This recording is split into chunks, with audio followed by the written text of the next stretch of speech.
दोस्तों आदाब। आज मैं एक अपडेट लेकर के आया हूं। सरकार के झारखंड सरकार के स्कूली शिक्षा एवं साक्षरता विभाग प्राथमिक शिक्षा निदेशालय के आदेश हैं।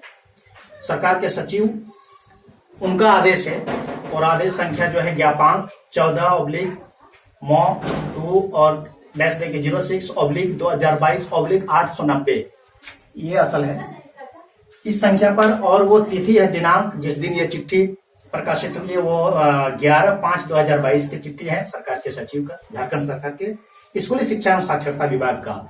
इस चिट्ठी के अनुसार क्लास 8, 9 एंड 11 का सेकंड टर्म होने वाला है वो। और इसमें उस चिट्ठी में हालांकि 1 to 7 का भी जिक्र है कि 1 to 7 का आपका 6 जून से 15 जून के बीच में वो प्रस्तावित है सेकंड टर्म लिए जाने का। और 8, 9 और 11 का 16 जून से 30 जून के बीच प्रस्तावित है सेकंड टर्म का एग्जाम लिए जाने का, जो कि सब्जेक्टिव डिस्क्रिप्टिव होगा।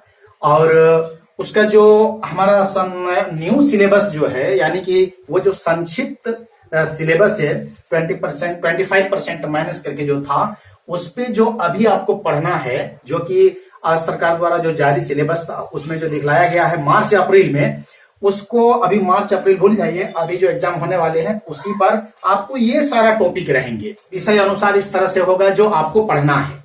आपको दोस्तों पढ़ना है, अच्छी तरह से समझना है, पढ़ना है, क्योंकि ये अब आपको लिखना पड़ेगा। मल्टीपल चॉइस नहीं है, ये अति लघु उत्तरीय, लघु उत्तरीय, दीर्घ उत्तरीय इस तरह से प्रश्न होंगे। तो हिंदी में क्या होंगे?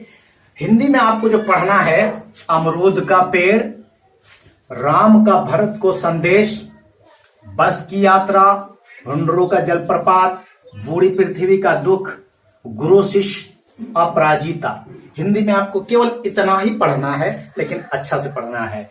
अंग्रेजी में आपको क्या पढ़ने हैं? ये तो हिंदी हो गया, अब अंग्रेजी में इंग्लिश में आपको पढ़ना है the flying machine. The flying machine, champion women, when Sachin walks out to bat, a new religion, a heritage of tree, living in the age of Google, your young voice of change।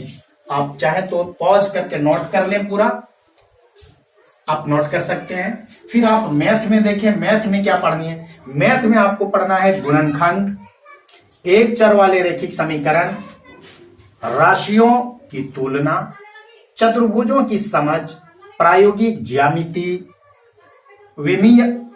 त्रिविमीय आकृतियों का क्षेत्रफल, त्रिविमीय आकृतियों का क्षेत्रफल, इतना math में पढ़ना है।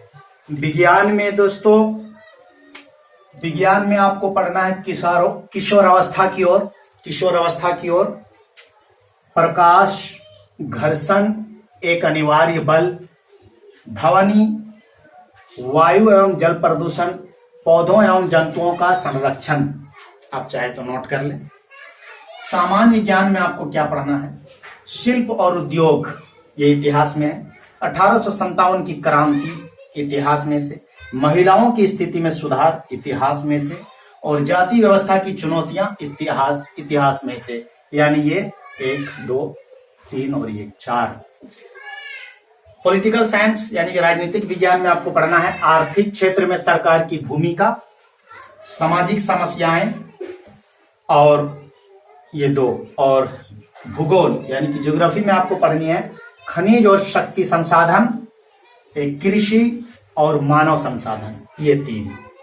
इसी तरह संस्कृत की अगर बात करें तो संस्कृत में आपको त्यागस्य फलः शुभम, सदाचारः कन्या पाठयतु कन्या रक्षतु, संस्कृत भाषायाः महत्वम, सुभाषितानि गीतामृतम, ये संस्कृत में पढ़नी है इतना। ये 1, 2, 3, 4, 5 ये संस्कृत भाषाया महत्वम 1 है, और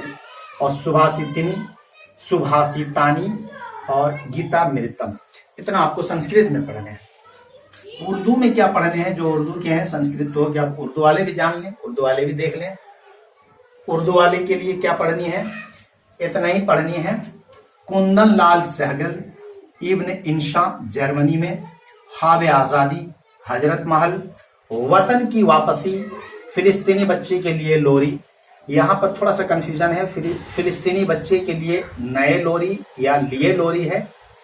फिलिस्तीनी बच्चे के नए लोरी, फिलिस्तीनी बच्चे के लिए लोरी क्या है, ये समझ में थोड़ा सा नहीं आ रहा है। जो वो मेरे पास चूंकि इसका किताब नहीं है इसलिए थोड़ा कंफ्यूजन है। आप जिनके पास किताब है वो जरा सा मिला लें।